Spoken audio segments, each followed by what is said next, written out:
Welcome to the Sons of Mjolnir podcast. The Sons of... what? This isn't your Sons of Macaroni, yeah! The Sons of Mjolnir? This is Sons of Mjolnir, yeah, yeah! Welcome back, everybody, to another episode of the Sons of Mjolnir. As always, I am your host, Fat Thor, and we are joined once again by amazing writer, good friend of the show, David Pepose. You may know him from his most recent work on Punisher, The Devil That Wears My Face, past work such as Savage Avengers, Spencer and Locke, but most recently was just announced the new Space Ghost series. David, thank you so much for coming back and nerding out with me. How are you doing? I'm doing great. Thank you so much for having me back on. And yeah, excited to catch up and talk all things Space Ghost with you. Oh, I cannot wait. We're going to get in deep into Space Ghost in a little bit, but I got to say before we start, Space Ghost is like one of those characters, I'm sure you have these too, where I don't really know anything about him, but he's like seared into my brain. Like, So I was an only child. So and I grew up, late 90s. So a lot of the cartoons and stuff that I watched as a kid were like stuff my parents watched. So Boomerang was like my bread and butter with the Jetsons, of Flintstones, all that, and Space Ghost was on Boomerang. So like I would watch the episodes, and like I said, he's like a character that is like seared into my memory, and I see it and it's like Winter Soldier flashbacks. I'm like, oh my God, like, whoa, like I remember this. So when I saw that you were writing Space Ghost, I was just like, holy shit, this is gonna be so freaking exciting. It's been a really fun book to work on. And it's funny because you're not the only one who kind of is coming into this book where they don't really have like a firm grasp of like who Space Ghost is. I mean, I grew up, I was a child of the 90s. And so my introduction to Space Ghost was Coast to Coast. And it wasn't until I was an intern in college at DC Comics that I actually kind of learned more about like the like figures like Alex Toth, and learned like, oh, Space Ghost was actually introduced the same year as Adam West's Batman, and it was a traditional superhero take. Granted, it was a superhero take that was very representative of that era. It really shared a lot of the same DNA in terms of like the camp and tone as Adam West's Batman. And so for me, it was kind of like, oh, there's a real like wealth of concepts and potential to this. And at the same time, very few of the connective threads have ever really been established. I mean, all the original Space Ghost cartoons were like 5 minutes a pop. But at the same time, you're throwing out concepts like Zorak and Brak and Metalis and the Council of Doom. And so for me, it was kind of like a real gift where I was just like, oh, all these amazing concepts, and nobody's really like brought them all together. And nobody's really like fleshed it out, and nobody's given like any sort of like, there's no continuity, there's no backstory. Nobody's done this, nobody's like kind of delved into like the human beings underneath all of this. And as a writer, that's a huge gift. Being able to just like kind of do the archaeology a little bit and be like, oh, okay, like this is what like stands out to me about Space Ghost, and like here's what stands out to me about Jan and Jace and Blip, and oh, what about Metalis? What's cool about him? And just being able to kind of take all that and add new context, and add new wrinkles to kind of make things as fresh as possible. I've never really had the opportunity to work on something like that. Whereas, even working at Marvel, you're building on a bigger tapestry that other people have built on. And so it's constantly about reinvention. It's just like, oh, like we get to introduce this to a whole new generation of people who either only know him as a talk show host or only know Joe Kelly and Ariel Olivetti's Batman Begins style origin, or maybe the people who only know Space Ghost as part of like a bigger Hanna-Barbera constellation from Future Quest. And so, yeah, we're kind of being able to tell a story that goes deeper than the original cartoons ever had the runway for. And is really just, I think, a fun and exciting superhero story in its own right. That is so cool. And I love it too, because it's such a cool, I think, position that you find yourself in as a writer to deal with a character that's both super iconic, but like you're saying, doesn't really have the lore and like the kind of back history to it. So you have freedom to do all these things, but it's a character that is kind of iconic and established. Right. So that's Right. super, super cool. I'm very interested. You talk a lot about the human aspect of Space Ghost and how the book is going to contain plenty of cosmic action and stuff, but really you're focused on the heart underneath that. Yeah. And I find that in your work, that's something that I really love about your work, as far as, you know, we're talking about Punisher or even Savage Avengers with your kind of ensemble, is the relationships between your Yeah. characters. And I think you do a very good job of making us fall in love with them. With something like this, like I said, iconic characters, but they don't have that backstory. Yeah. What's that process like of really kind of dissecting that character to make it universal for everyone? Like, I know you don't Yeah. really know it will be, but like I said, that's something you Oh, do so well. it's a thank you first off for the kind words, because that is something I'm always trying to do in my work. Well, So I, you I do it good. appreciate I appreciate that it's working for you. Yeah. Uh, and yeah, I think especially if you liked what I did in Savage Avengers, I think there's a lot of shared DNA with what I did in that book and what I'm doing here in Space Ghost, because there's that found family element, and that's, I think if anything, it's more overt in Space Ghost than it ever was in Savage Avengers, and that I think comes down to what I found to be the most interesting part of Space Ghost. And he's got that amazing design from Alex Toth, and he's got an interesting, almost Superman level suite of powers. He's got his power bands that give him power over fire and ice and laser beams, and also force fields. And then he's got his Inviso belt that lets him turn invisible, and he's got the Phantom Cruiser. But for me, the thing that really stood out the most to me is that he doesn't just have one sidekick; he has three. Mhm. And the fact that it's Jan and Jace and Blip. And unlike, say, something like Batman, I think it's very easy to call Space Ghost Space Batman. And there is like certain similarities, in the Mhm. DNA, but I think there's just as much in common with like a Superman, or even there's little bits and pieces like Iron Man in there. Mhm. But it's not generational like a Batman, like where there are multiple iterations of a Robin. It's generational. Mhm. You can't have another Jan and Jace. Like, it's just, that it has to be them. And so I think that really adds some nice focus to that story of why did Space Ghost take these kids in?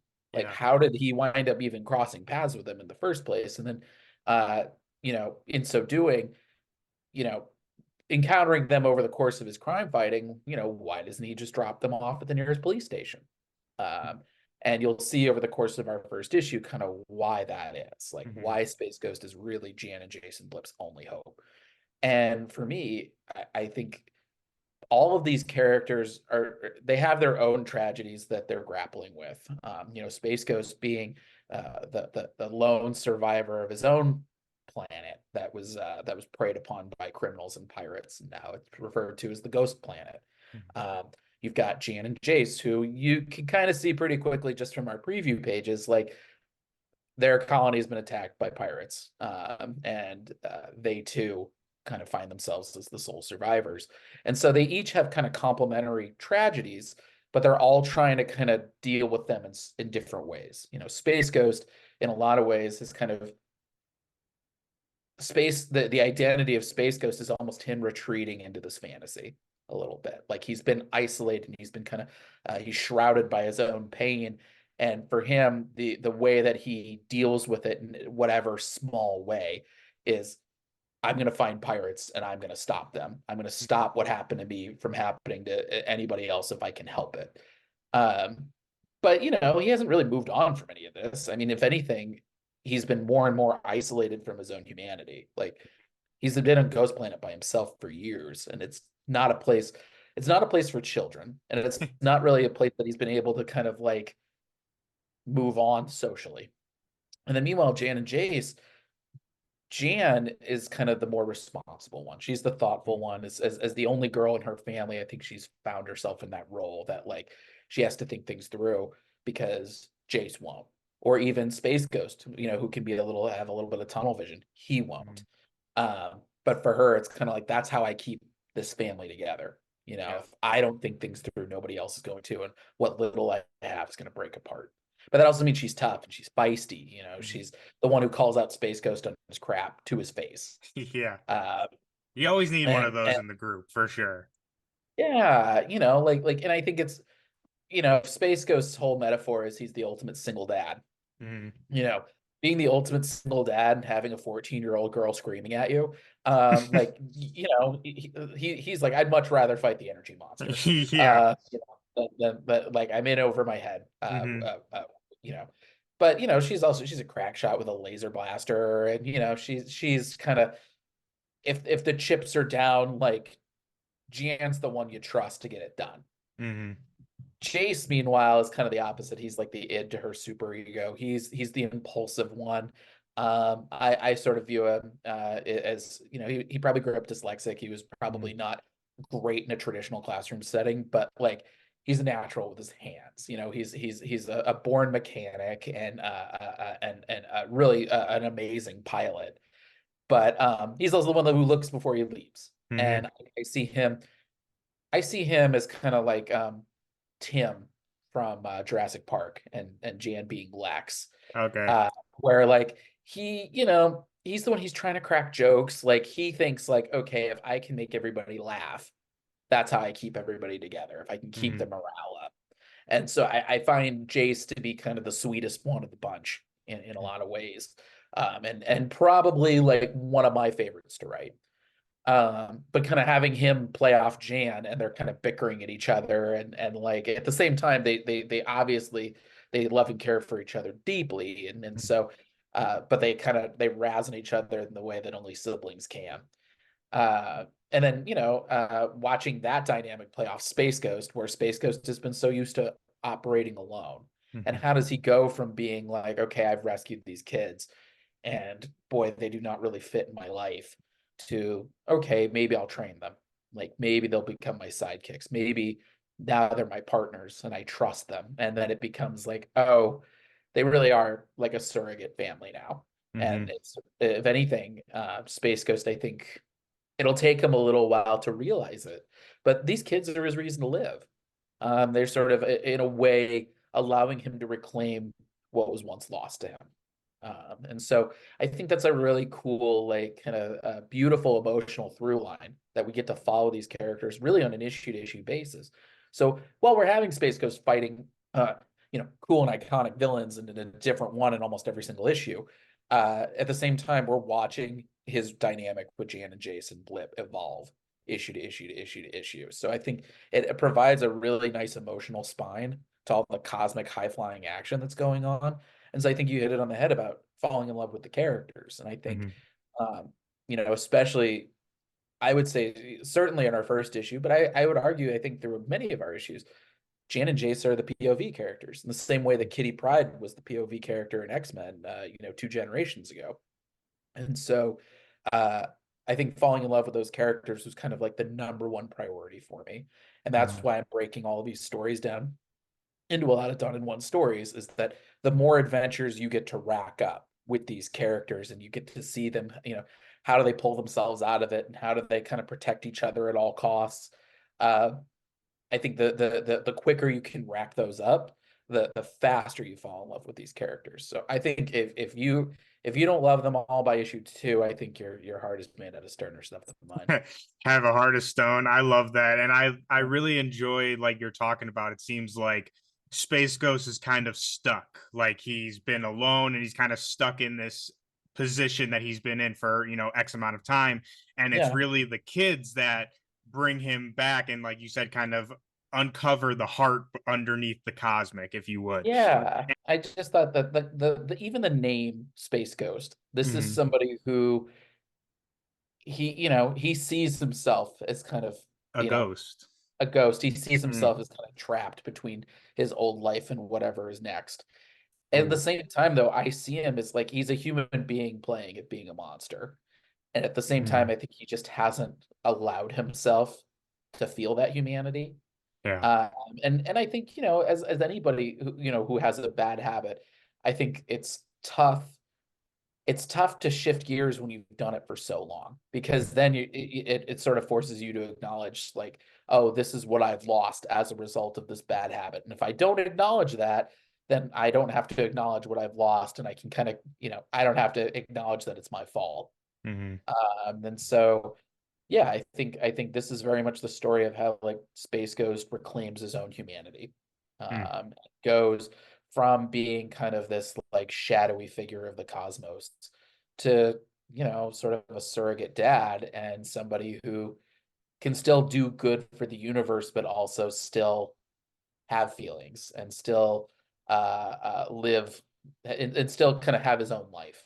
And I think that's something that is, it's a unique thing. I think in most superhero comics, it's sort of, you have the illusion of change. Mm-hmm. You are building upon a 60-year tapestry, and even if you are writing ends of storylines, you're not really writing like big trajectories for a character. They have to stay static in some capacity.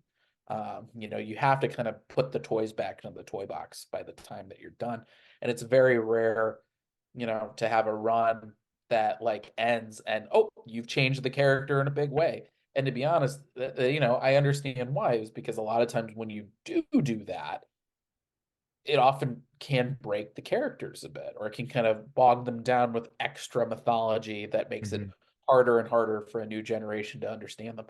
But for Space Ghost, I'm approaching this as kind of like a maxi series, as something like Batman: The Long Halloween, Mm-hmm. where you're able to tell like a full story with a beginning, middle, and end that we already have planned out, um, and over a very generous runway, over the course of a little over a year, Ooh, with room okay. for more if the demand is there and Dynamite and Warner Brothers wants more.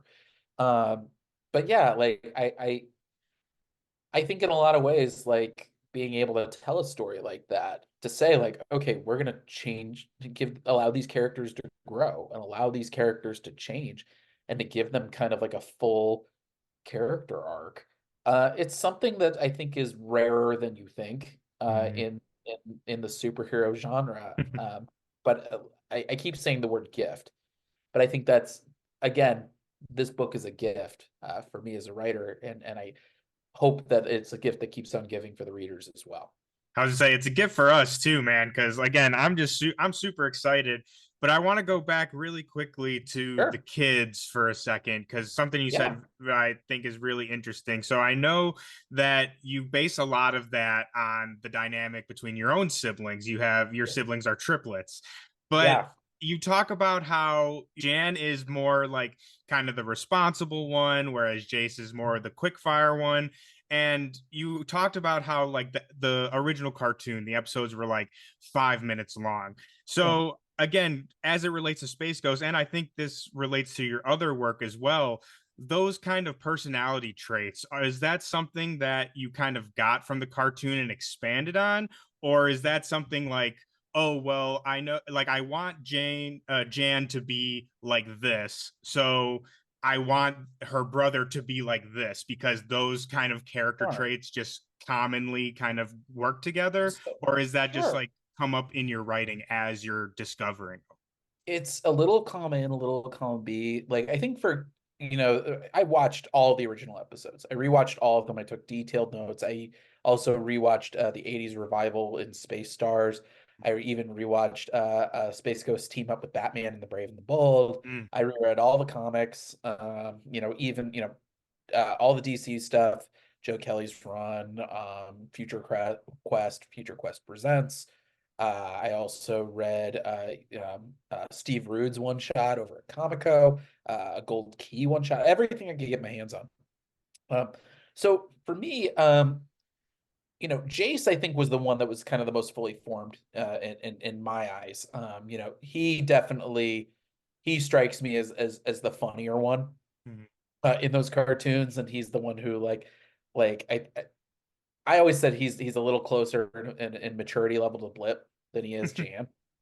Um, Jan, I think, probably maybe needed a little bit of the most polish, because again, this was the '60s, mhm. and so like it is a little bit of a product of its time, and that Jan, I mean, Jan for that era was actually, I think, very forward thinking, but like you see it in 2024 and it can come a little dated. That there's a little bit of sort of traditional gender, presentation, of the 60s, where like she doesn't, she seems a little more passive than Jace. And so I did want to kind of update that a little bit for 2024 and have her be a little feistier, and have her, there's sometimes she can go a little Lisa Simpson, where like if Space Ghost says stay put, she might say like, he told us to stay put, and Jace is like, what, come on. um, and then I think Space Ghost himself was the voice that I had to do a lot of thinking on, because like we're not gonna do. I think his voice was rooted the most in the original camp of the original series, with George Lowe doing the voiceovers. And so for me, I kind of again, to take the space Batman metaphor, I see this as sort of Michael Keaton's Space Ghost, in a lot of ways, and in the way that I've approached him with his voice. And he's got a little bit of a sense of humor, but he's also got a little bit of a gruff edge to him, particularly as we first meet him. And but I think that speaks to where he's at as a character, particularly when we first meet him. That like he's very good at intimidating pirates, but I think he's been stuck in that gear, and that gear only, for so long that it's a little bit of a shock for him to be dealing with children. And I think it speaks to his innate heroism that he sees these two kids are in trouble, and he doesn't hesitate. He's like, I'm going to protect these kids.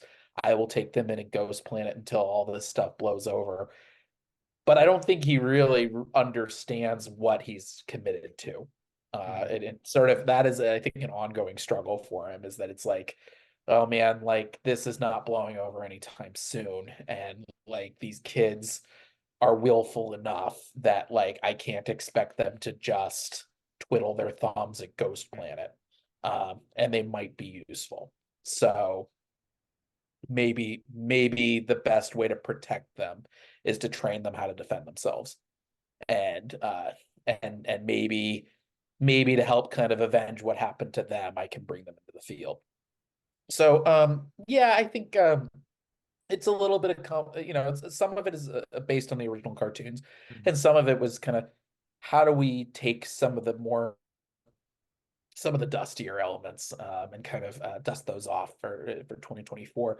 And then yeah, some of it's also just whatever kind of pop culture stuff like I thought kind of fit well, the influences, and also just how would I feel like, are they fun to kind of like play off of each other like that. So yeah, I mean, I think the best thing about Space Ghost is just there's been so many different iterations of the character, that I think really speaks to the versatility of it all, and how enduring that design is that you can have all these different versions. You can have the original 60s camp, you can have Joe Kelly's run, which is very like Batman Begins. You can have our take, which I think is also very different. You can have Coast to Coast, and they all feel valid. They all feel organic. So I think it's just a matter of kind of committing to your tone. And I think for me, it's all about like, I think very few people, unless they're like diehard Coast to Coast heads, or they are, or they're like an older demographic who like they grew up with the 60s cartoon. But I think the vast majority of people hearing about this book, they don't really have a preconceived notion of Space Ghost. And I think for me, it's like, okay, it's tabula rasa. It really is like a blank slate. And while we have all these kind of cool archetypical villains that we're going to see, all of them, like all the characters that you would come to expect are going to be there. There's no consensus about like what anything is supposed to look like. And that's, I think, very freeing as a creator, is that you can then kind of follow your instincts and say, as a holistic universe, as just one big narrative, one big meta narrative, how do I populate that? And I think that kind of speaks to the same way that the most successful heroes have come together. You look at like a Batman, you look at a Spider-Man, you look at the Flash, where they have these like iconic rogues galleries, and that you're able to populate a whole universe around them based on like the wide variety of villains out there. And I think Space Ghost is no different, and I'm excited to show readers why that is. And I mean, what, like we talked about, what an amazing position to find yourself in as a Yeah, writer. Like I said, to have this kind of already established character, but the freedom to kind of just hammer out all these details and bring something new and fresh to them. And you mentioned how you are focusing on kind of hammering in your tone for this book yeah, and how, there's all these different iterations. And you've shouted out a Batman animated series, The Long Halloween, but also, which I thought was very interesting, some of my favorite books right now. You've mentioned Scarlet Witch by Steve Orlando, Fantastic Four by Ryan North, and Moon Knight with Jed McKay. So again, those are some of my favorite titles out. And I'm curious, what about those books, like what kind of tones from those were you trying to like bring to Space Ghost? yeah. Well, for me, the biggest thing is the structure. Mhm. I think Ryan and Steve and Jed, they have really, I think, illuminated what I consider to be a path forward for superhero comics in general, which is, we had a long period where like a lot of stories were, you do these long 5, 6 issue arcs. And I think it is trending differently now. Mhm. And it's not to say that you can't have a long meta arc, where all the adventures kind of build together towards sort of a greater trajectory. But I do think readers in particular really appreciate the ability to pick up an issue every month and have a self-contained story, a really done in one kind of thing. And for me, I saw that as kind of the path forward for Space Ghost. I don't think it's spoiling too much in that, like, Space Ghost's most iconic villains are the Council of Doom. That's a 6-man group. And so, knowing like, okay, I want to build up to having the Council of Doom. And so how do you do that? Well, that means that you already have to introduce 6 different villains. And then there were a couple other deeper cuts that were kind of populating elsewhere in our run. But it's like, okay, well, if I want to hit all those characters and I also want to do the Council of Doom and I also want to hit a couple other villains, I can't do 5 issue arcs for any of that. When Dynamite first approached me for this, they said, like, do you have a year in you for this? Let's, like, we can start off that or there. Mhm. And so I pitched them 12 issues in an annual. And so being able to do largely done in ones, like I said, we're able to kind of rack up those adventures quickly. So you get to learn these characters. I think conclusions are like a very powerful thing in this business. And I think it's something that is easily overlooked. And I think also, to be honest, it's something that I think has become a little bit of a lost art because I don't know. I mean, as a writer who's done miniseries, by the time you're hitting that last issue, unless you have already planned that out well in advance, which thankfully I do, you're at the finish line. Like, you've Mhm. gone 12 rounds with this book. Like, I can totally see why certain endings don't work or Mhm. fall flat is, just exhaustion. But Yeah. this, you're kind of doing these kind of quick sprints where you're like, okay, I have this adventure. I've already planned it out. I know how it's going to begin. I know it's going to, the twist. I know how it's going to end. I know kind of what the character arc is going to be through all this. And so being able to do that, like, we're kind of accelerating readers' connections Mhm. to these characters. Where, it's a lot harder to dismiss them when you're like, oh man, I followed these characters through this adventure and this adventure and this adventure and this adventure. Um, and I think it also it reclaims the power of the cliffhanger. We have a couple of two-parters for when Space Ghost is like really on his heels. And I think my two-parter on Fantastic Four really kind of showed me like, oh, like there's something really powerful about having a two-parter where, Mhm. like, you end the issue and like, oh no, like, this isn't a happy ending right now. This is Space Ghost completely on his heels. And so we have a couple of those two-parters for kind of like the biggest and baddest and most dangerous of villains for Space Ghost to face. And then that way when you see that, you're going to be like, oh man, how is he going to get out of this one? Mhm. And so yeah, I think structuring that way, honestly, like, it's been a really freeing thing for me. I think if anything, it kind of keeps me very fresh on each Mhm. script, is because each issue is kind of its own different story, Yeah. and that the characters all remain the same, but we're able to kind of play a little in tone and in genre based on what villain that they're fighting and vibe.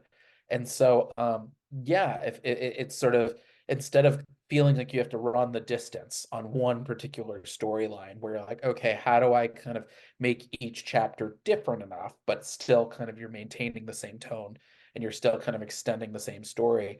This you get to be like, oh, well, every story is new and different, and each one kind of gives you a different muscle group to flex. Yeah, it's really fun to write, but also I think I'm not tired of any of it. I've turned in I've turned in the first third of the series already. And yeah, each issue I'm kind of like, all right, like new story. Like I feel really good kind of jumping into each and every one of them. And I never really expected it to be that way. I very much thought, oh, it would be a huge challenge to kind of come up with a new storyline each and every month. But no, if anything, it's actually, I think the shorter bursts have been very sustainable. That's fantastic. And I mean, you hit it right on the head with the examples that you gave, like Scarlet Witch, for example. I'll just bring that one up because that's one of the things that I personally really love about that book is the kind of villain of the week sort of feel that you have to it, where you do have like an underlying plot going through, but kind of each issue is new villain and new, like, who's coming through the door this week, right? So I really love that aspect of all those books. So to hear that you're bringing that structure into Space Ghost is super exciting, and I think fits so well with a property that was a cartoon, because I think that's kind of what makes it so fun, is it kind of brings us back to those Saturday morning cartoons where it's like, oh, who are the X-Men fighting this week, right? Like you didn't necessarily have to see last episode, but if you did, it gave you context, but you can just kind of jump in, and I really love that. Right. Exactly. And I think it's also just I think to take the Batman metaphor again, I mean Batman has Gotham, and Gotham like is known for its crime and its insanity. And so like there are villains kind of creeping up at every corner. For me, I see Space Ghost is it's really it's an exercise in scale, that the universe is an infinitely huge place. And that means that the Galactic Patrol, there's no way that they can cover all the ground that they need to cover. And so pirates and hijackers see that as like easy pickings, where they're like, okay, that's a colony that's on like the edge of the system. Galactic Patrol's not going to make it in time. Let's ransack them. And that's where Space Ghost kind of operates, is that he's the one who's kind of like, okay, Galactic Patrol's not going to make it in time, but I have, I can make it. And so he swoops in and tries to save the day. And so I think that's a really fun way to kind of just be to justify the villain of the month format, is that it's a big universe out there, and Galactic Patrol can't be everywhere. And also, even when they can be places, some of these characters like Moltar or Creature King, for example, they got big guns. You try like being a Galactic Patrolman and trying to fight off like an army of living flames. Need some backup sometimes. Yeah, exactly. And Space Ghost with the power bands and with his Invisobelt and with the help of his sidekicks, he's able to kind of turn the tide in the way that the rank and file Galactic Patrol might not be able to, even in the best of circumstances.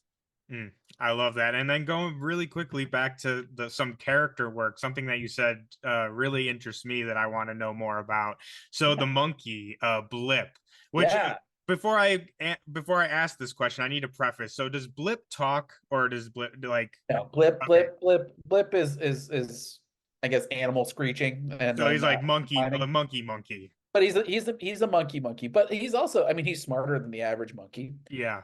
And Blip, fun character.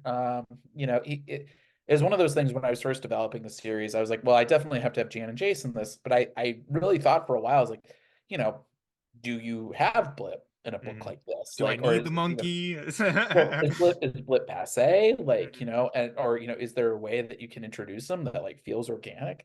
And ultimately, as I thought about it, though, I was like, I think losing Blip would be like having a sundae without a cherry on top. Like it's such a specific choice. I mean, it's one of those things that like, it's like once is an occurrence, twice is a coincidence, three times is a pattern. Having Blip, having three sidekicks, it really kind of reinforced like that is a core part of the concept. And I'm sure back in the day, it was just like everything goes better with monkeys, like monkeys, things sell. but I was kind of like, oh, that's like an interesting, like very unique, like you're not going to have a mascot that it'd be easy to throw in a dog or something, but like a Hmm. monkey, that's a choice. So yeah, so I thought a lot about it. Blip is very important to our overall narrative. I I'd say say, you call him the linchpin of the whole series. So that's why I'm yeah, curious of like you were debating on even adding him and then now he's the linchpin. So can yeah, you without spoiling obviously, can you kind of touch on that a little bit? yeah. I mean, you'll kind of get an inkling by the end of issue one, kind of why is Blip important. Mhm. But yeah, I think it kind of speaks to like the way that I thought, like, okay, how do we kind of introduce him in there, and like how did he kind of fit in the general family structure for Jan and Jace? And he's more than just the loyal family pet. Mm. And he's also, like I said, smarter than the average ape. Uh, and yeah, I mean, he's a fun character, and I think he's an interesting one because you don't have all the kind of tools that you do for any other character. And so it's very much like it's a lot of physical comedy, like it's a Mhm. lot of like him having expressions, or him, just chittering in a weird way, like Mhm. that you kind of laugh. And Jonathan Lau has done such a great job with Blip. But you have these occasional cutaways to Blip, and like it would be so easy to ignore him, or it'd be Mhm. so easy to sideline him. But like Jonathan really like makes it a point to like have Blip doing stuff in each issue. So yeah, we have we have like kind of a Blip centric issue planned a little later on in the run, and it's pretty ambitious, but I think if we nail it the way that I want to nail it, Mhm. um, it'll be my favorite issue of the entire run. Mm. I So. can't wait. I love animal centric issues. It reminds me of I don't remember the specific issue, but Matt Fraction's Hawkeye that takes place from Lucky's point of view. Like those kind of things I love. And you kind of answered this already with like the physical comedy, but I I'm thinking on it. I don't think this is kind of the first animal care. I mean, obviously Spencer and Locke, but that's like a kind of different thing. But kind of Right. one of your first animal characters that you've written, and I just sat down with Tony Fleece recently, who obviously is doing a bunch of stuff with animals, but they talk. So I'm curious, with writing an animal character, did you find that a little challenging, like portraying what you Um, wanted Blip to portray to the audience without having like him being able to talk or just say things? no, I think it's all about, if anything, I think with somebody like Blip, you have to be very focused. It in certain ways, he doesn't have all the noise that a human character would. He also doesn't really have a lot of the conflict. Like he's very elemental. I think of my puppy Ruby a lot when I write Blip, and that like you can see she switches gears on a dime, but like sometimes she's like I'm bored, or sometimes she's I'm hungry, or sometimes it's mischief, and other Mm-hmm. times it's affection, and then sometimes it's I don't know what you're trying to tell me, and you can see her kind of like tilting her head, and um but yeah, I mean, this is I think my first pure animal character. I mean, I've dipped my toes in it in that like I wrote Toto in the in Mm. the OZ. Yeah, yeah. But granted, he's a talking animal. Mm-hmm. But yeah, I mean, it's funny because I will say Blip is not the first time I've written an animal. I have actually written another animal character in another creator-owned book that will hopefully be announced relatively soon. Ooh. So like I was able to kind of like lean on that experience a bit with Mhm. Blip. But yeah, I think for me, really the only I wouldn't even call it like a major challenge, but I think it's something that you have to do for like every ensemble book is just like, okay, you have four characters. Like you can't, it's not three characters and a prop. Mhm. And so you're always trying to think of like something for Blip to do. Yeah.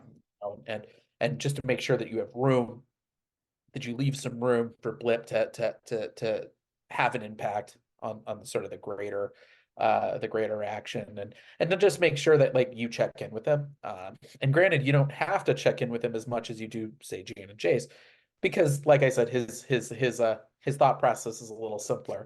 But yeah, just to like kind of check in and like remind readers like Blip still exists. Yeah. Blip is here, and like Blip's kind of funny. And also just, reminding people that, like, yeah, he's mischievous, and yeah, he's food driven, and he's funny, but he's also sweet, and and watching him kind of play off these, Jan and Jace in particular, and also, Space Ghost. I know, out of all the things that Space Ghost is not thrilled with in his house, it's definitely that he has a monkey shedding in I his say pipe. Blip is And number one on that list. yeah, like it's one of those, like, he couldn't tell these poor orphan children, leave your living pet behind. But it's definitely one of those, like, oh my God, I just took in two kids and their pet. And that's a lot for who basically, like, a superhero bachelor Yeah, an to suddenly take isolated in. space superhero Yeah, bachelor guy. suddenly he's got three people in his ghost planet, and that's, for a whole planet, it certainly is feeling very crowded for him. Yeah, I'm It's sure. it's a lot. I'm sure. And I love how you talk about, using Blip as part of the cast and not just a mascot. And like you were talking about, like, making sure to check in with him as well as the characters, because I think that's one, just very smart, and two, like, we're talking about, I love these animal issues. It reminds me of, like, we're talking, Jed McKay, Bats from Doctor Strange, where, like, he actually has things to do. He's not just there. And I really like that, and I think it just adds a whole new dynamic to these. And like, we're talking about, how do you make an animal character Yeah. interesting without them talking? I think that's a great way to do it, is actually give them the time. Yeah, exactly. But you'll see pretty early on, Blip is a very important part of all this. Yeah, you'll get an inkling why in issue one, but we'll keep building more and more to it as the series progresses. Oh, I can't wait. So we're talking about how, it's the Space Ghost started off as a TV series, and, all this yada yada. Well, we're seeing, which I kind of want to talk about a little bit later, but we're seeing a huge kind of resurgence in the animated superhero stuff right now. So this is all hypothetical, obviously, but let's say, Space Ghost just goes gangbusters, goes nuts, Sure. and they want to bring back the Space Ghost series. Would that be something that, I don't think you've ever dipped your toes into the live action or animated stuff before. So is Oh that man, something I you'd mean, be interested in jumping into if they came sure. out with it? Yeah, I mean, I would never say no to participating in something like that. I mean, yeah, I think it's been really heartening to see how many people have been very excited about Space Ghost. There's a lot of people who grew up with it who have told me that they've been clamoring for a more traditional take, Mhm. sort of a return back to those roots, but with a 21st century twist. But also, I think that there's a lot of people who just, they're like, that character looks cool. Yeah. Or they're like, I sort of vaguely know him as, like, the talk show host, or I vaguely know him from, like, a t-shirt or something. I always thought that design was cool. Oh, he's a superhero? Like, you're gonna actually go superhero and, like, have him fight, like, literally like a homicidal praying mantis, like with Zorak? Like, yeah, that rips. I'd watch that. Mhm. So yeah, I'm just honored to kind of be able to contribute in any small way. Mhm. And yeah, I would totally, keep me on the Space Coast train for as long as they'll have me. Hey, let's do it. That means everyone out there watching and listening to this, you got to go tell your shops that you want it. So we're looking at May 4th, I want to say. May There might 1st. May May 1st. 1st. May 1st is when issue one comes out. And also, while you're contacting your local comic shop, they should have pre-orders for issue two very soon, which features Jan and Jace versus Night on Ghost Planet. Hmm. And yeah, lots of unexpected things are going to happen, but it's essential reading, I would say, for our series. But yes, Journey to the Ghost Planet. We've got some amazing covers from our amazing collection of cover artists, Francisco Mattina, Jay Lee, Bjorn Behrens, and Michael Cho. So yeah, call your local comic shop, have them pre-order stuff for you because it's gonna be a fun one. Hey everybody, I hope you enjoyed that video and hearing all about the new Space Ghost from David. Be sure to go to your comic shop and pick that up on May 1st. And also be sure to go check out our previous episodes with David to hear all about his other work and his comic origin story. If you enjoyed this video, please consider giving us a like and subscribe. It really helps out the channel. And also go over to bcwsupplies.com and use code Sons of Mjolnir for 10% off all your bags, boards, anything you need to collect. We have you covered. Once again, that code is Sons of Mjolnir. And one last thing, please be sure to stay tuned for more from David to hear all about The Devil That Wears My Face final, as well as what else is in store for David coming up. I hope you all have a fantastic week. I hope you all stay hydrated. I hope your stacks are fat, and we will see y'all next time.